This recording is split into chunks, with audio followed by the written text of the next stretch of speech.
I'm gonna do a poem to end the night by Robert Service. It's a story poem called The Shooting of Dan McGrew. So I hope you all like it. A bunch of the boys were whooping it up in the Malamute saloon. The kid that handles the music box was hitting a jagtime tune. Back of the bar, in a solo game, sat Dangerous Dan McGrew, and watching his luck was his light-o'-love, the lady that's known as Lou. When out of the night, which was 50 below, and into the din and the glare, there came a miner fresh from the creeks, dog dirty and loaded for bear. He looked like a man with a foot in the grave and scarcely the strength of a louse. Yet he tilted his poke of dust on the bar and called for drinks on the house. There was none that could place the stranger's face, though we searched ourselves for clue.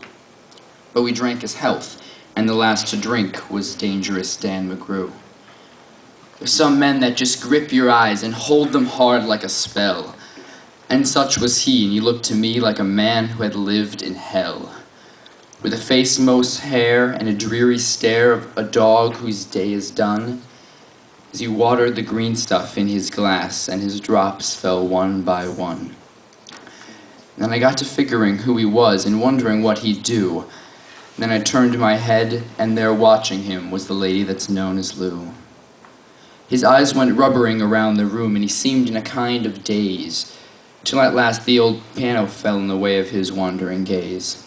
The ragtime kid was having a drink, there was no one else at the stool, so the stranger stumbles across the room and flops down there like a fool. In a buckskin shirt that was glazed with dirt, he sat, and I saw him sway. Then he clutched the keys with his talon hands. My God, but that man could play. Were you ever out in the great alone, where the moon was awful clear, and the icy mountains hemmed you in and with a silence you most could hear, with only the howl of a timber wolf, and you camped there in the cold, a half-dead thing in a stark, dead world, clean mad for the muck called gold? While high overhead, green, yellow, and red, the northern lights swept in bars, then you've a hunch what the music meant. Hunger, and night, and the stars.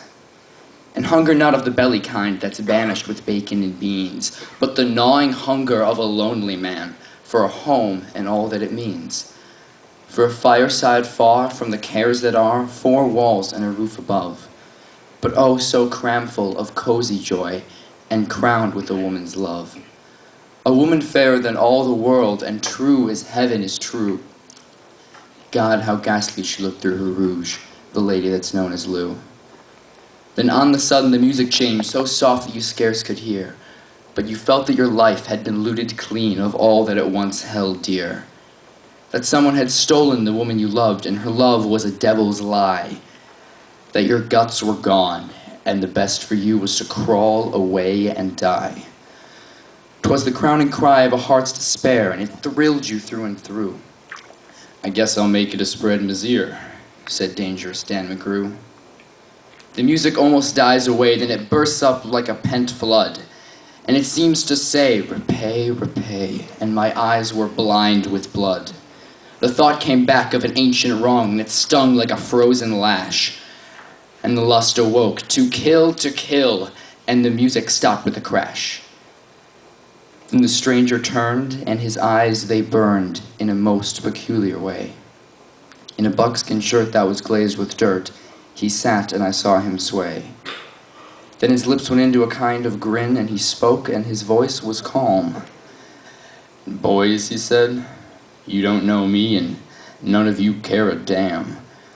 But I want to state, and my words are straight, and I'll bet my poke they're true, that one of you is a hound of hell, and that one is Dan McGrew. Then I ducked my head, and the lights went out, and 2 guns blazed in the dark, and a woman screamed, and the lights went up, and 2 men lay stiff and stark. Pitched on the head and pumped full of lead was Dangerous Dan McGrew, while the man from the creeks lay clutched to the breast of the lady that's known as Lou. These are the simple facts of the case, and I guess I ought to know. They say the stranger was crazed with hooch, and I'm not denying it so.